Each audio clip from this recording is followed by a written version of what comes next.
ఇతర రాష్ట్రాల నుంచి కూడా తీసుకొచ్చి ఇక్కడ పెట్టి ఇతరులకు అమ్ముతున్నారు. తాజాగా ఒక 5-6 పట్టుకున్నారు, అరెస్ట్ చేశారు. వాళ్ళు ఎవరు కూడా దొంగలు కాదు. మామూలుగా ఇదివరకటి రోజుల్లో పసిపిల్లల్ని ఎవరు కొనుక్కునేవాళ్ళు అంటే ఎత్తుకుపోయేవాళ్ళు ఎవరై అంటే ఈ దొంగతనాలు అదే మనకి రోడ్డు మీద అడుక్కునేటటువంటి వాళ్ళని తయారు చేసే ముఠాలు ఉంటాయి కదా.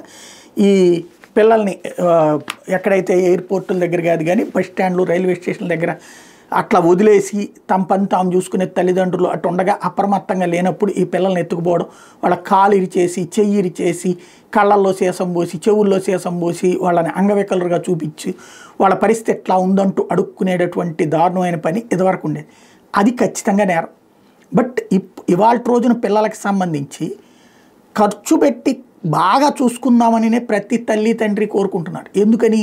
వీళ్ళకి పిల్లలు పుట్టే పరిస్థితి లేకపోవడం వల్ల, వీళ్ళ ఆరోగ్యరీత్యా పిల్లలు పుట్టే పరిస్థితి లేకపోవడం వలన రకరకాల ఐవీఎఫ్లా, బియూఎఫ్లా ఏయో రకరకాలు చేయించుకుంటారు. పాపం అన్నీ అయిపోయాక ఇక పిల్లలు పుట్టంటే ఆర్టిఫిషియల్గా కనడానికి కూడా ట్రై చేస్తున్నారు. అలా కూడా సాధ్యం కాదన్నప్పుడు మాత్రమే ఈ ప్రక్రియ చేపడుతున్నారు పిల్లల్ని పెంచుకోవడానికి. బట్ ఆ పెంచుకునేటటువంటి పిల్లలకు సంబంధించినే ఇప్పుడు సమస్యలు, చిక్కులు ఎదురవుతున్నటువంటి పరిస్థితి. అలాంటి వాళ్ళకి సంబంధించి వాళ్ళు అమ్ముతున్నారు, వీళ్ళు కొంటున్నారు. వెంటనే ఎక్కడో ఒక చోట ఇష్యూ వచ్చాక పోలీసులు మొత్తాన్ని పట్టుకెళ్తున్నారు. నాకు బిడ్డ దక్కింది అని డబ్బులు ఖర్చు పెట్టైనా సరే పిల్లల్ని తీసుకుంటున్న వాళ్ళు ఏమి వీళ్ళని దుర్మార్గాలు చేయాలనుకోవట్లేదు. చక్కగా పెంచుకుందాం, తమ బిడ్డల్లా పెంచుకుందాం అనుకుంటున్నారు. వీళ్ళని పోలీసులు అరెస్ట్ చేస్తారు, అంతా బాగానే ఉంది.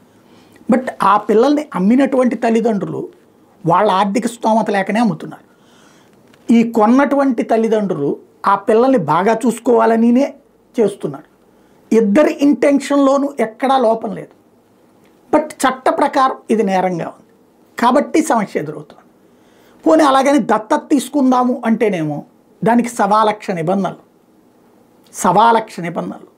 దాని చుట్టూతా సాగితే దశాబ్దాలు అయిపోతుంది. దీనికి ఒక పరిష్కార మార్గం సరిగ్గా వాళ్ళకి ఎక్స్ప్లెయిన్ చేయగలి పోలీసులు కానీ వీళ్ళందరూ. ఏంటయ్యా అంటే, మనం ఎవరికైతే బిడ్డలు ఇవ్వాలనుకుంటున్నారో, ఎవరైతే బిడ్డలు తీసుకోవాలనుకుంటున్నారో అధికారిక దత్తత తీసుకోండి సింపుల్గా.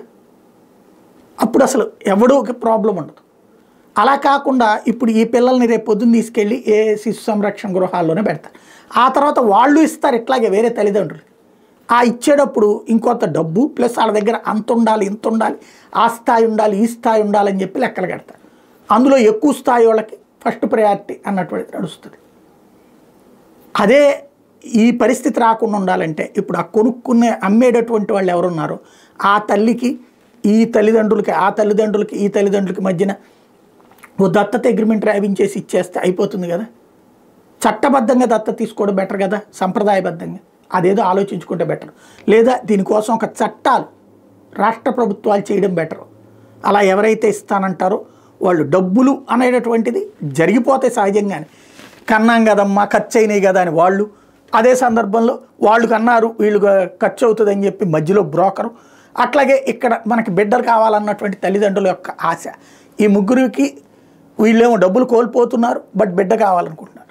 వాళ్ళేమో కనీసం కన్నందుకు అంత ఎంత ఖర్చు అన్న సంపాదించుకుందాం అనుకో. మధ్యలో వాళ్ళు వీళ్ళ అవసరాలు, ఈ ఇద్దరి అవసరాలని అనుసంధానం చేసినందుకు తినాలనుకుంటున్నారు. దీనికి ప్రభుత్వమే ఏదన్నా వ్యవస్థ ఏర్పాటు చేసి ఎవరు ఇవ్వాలనుకుంటున్నారు, ఎవరు తీసుకోవాలనుకుంటున్నారు లాంటిది ఏదైనా ప్లాన్ చేస్తే పోతుంది.